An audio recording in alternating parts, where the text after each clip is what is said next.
Hello my lovely viewers, আসসালামু আলাইকুম। কেমন আছেন সবাই? আশা করছি সবাই ভালো আছেন। আলহামদুলিল্লাহ আমিও ভালো আছি। কয়েকদিন যাবৎ আমার বাসার যে হেল্পিং হ্যান্ড ও হচ্ছে সিক, অনেক জ্বর, তো কাজে আসতে পারছে না।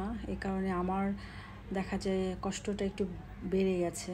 এমনিতে তো দেখা যায় সব কিছুই আমাকে করতে হয়, মানে হেল্পিং হ্যান্ড যা যা করার তত করে দিয়ে যায়। এছাড়া আদার্স যে বাসার কাজ সব কিছু তো আমিই করি। আসলে আমি কাজ করতে পছন্দ করি, আমার ভালো লাগে। তো এই জন্য দেখা গেছে যে আমার কষ্টটা আর একটু বেড়ে গেছে। বাজারে আসছি একটু আগোড়াতে, এখান থেকে টুকিটাকি জিনিস কেনাকাটা করবো। আসলে টুকিটাকি কেনাকাটা তো অলওয়েজ থাকে, দেখা যায় স্বপ্ন থেকে, আগোড়া থেকে, ইউনিমার্ট থেকে তো কিনতেই থাকি। তারপরেও দেখা যায় যে অনেক সময় যাওয়ার পথেও রাস্তার পাশে ফুটপাথ থেকেও কেনাকাটা করি। তো সব কিছু তো আর ভিডিও করা হয় না। তো আজকে কিছুদিন পর ঈদের সময় গিয়েছিলাম আগোড়াতে, তো আজকে আবার অনেকদিন পর আগোড়াতে আসছি। আগোড়া থেকে কিছু আম নিলাম, তারপরে কচুরমুখী নিলাম, চাল নিলাম। কিছুদিন আগে আমার হাজব্যান্ডকে চাল কিনতে পাঠিয়েছিলাম, ও যে চাল এনেছে একদমই আমি খেতে পারছি না। আমি যে চালটা খাই ও আসলে আমি লিখে দিয়েছিলাম, তারপরেও ও আনতে পারেনি। তো যাই হোক, এখানে ব্রেডও নিয়েছি, মেয়ের জন্য নুডলস নিয়েছি। যেহেতু কাজের মেয়েটা আসছে না, তো মনে হলো যে ব্রেড নিয়ে যাই, সকালে ব্রেকফাস্ট নিয়ে আমাকে টেনশন করতে হবে না। বাসায় এসে সব কিছু রেডি করে নিলাম, মানে রান্না যা করব। তো কচুরমুখী কেটে আমি একটু ভাপিয়ে নিয়ে আমি ইলিশ মাছ দিয়ে রান্না করছি। আর আমি ইলিশ মাছটা খুবই কম মশলা দিয়ে রান্না করি, এভাবে আমার ভালো লাগে। আর ইলিশ মাছ এমন একটা মাছ যেখানে মশলা খুবই কম ইউজ করতে হয়।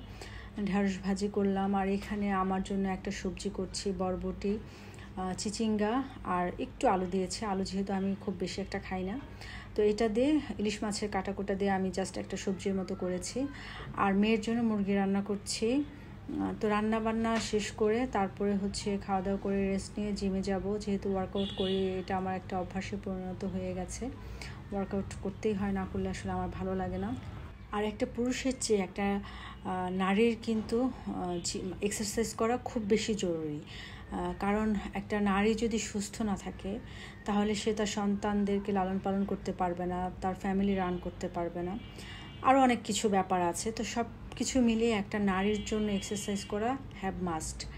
আর এখানে আমি দুপুরের খাবারটা খাচ্ছি, অনেক দিন পর চিপটি নিয়ে আলহামদুলিল্লাহ ভাত খেলাম। আর আমি তো শুধু দুপুরে ভাত খাই 1 কাপ পরিমাণ। আর এখানে ইলিশ মাছের মাথা খাচ্ছি। অনেকেই কাটা দেখে ভয় পায়, কিন্তু আসলে আমি, যেহেতু আমার মাছ প্রিয়, আমি মাছ ছোটোবেলা থেকে খেয়ে অভ্যস্ত, আমার কাছে খুবই ভালো লাগে। আর যে কোনো মাছের মাথা খেতে আমি খুবই পছন্দ করি।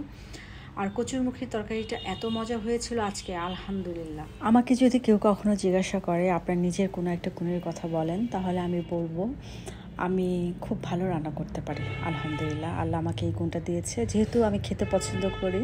আর আমি মনে করি যারা খেতে পছন্দ করে তারা কম বেশি খুব ভালো রান্না করতে পারে, তারা টেস্ট বারটা বুঝতে পারে। রান্নার ফাঁকে ফাঁকে আমার জন্য বুড়ির সাথে একটু দুষ্টুমি করছিলাম। তো আজকে এটুকুই ছিল আমার ব্লগ। সবাই ভালো থাকবেন, আমার জন্য দোয়া করবেন। আল্লাহ হাফেজ।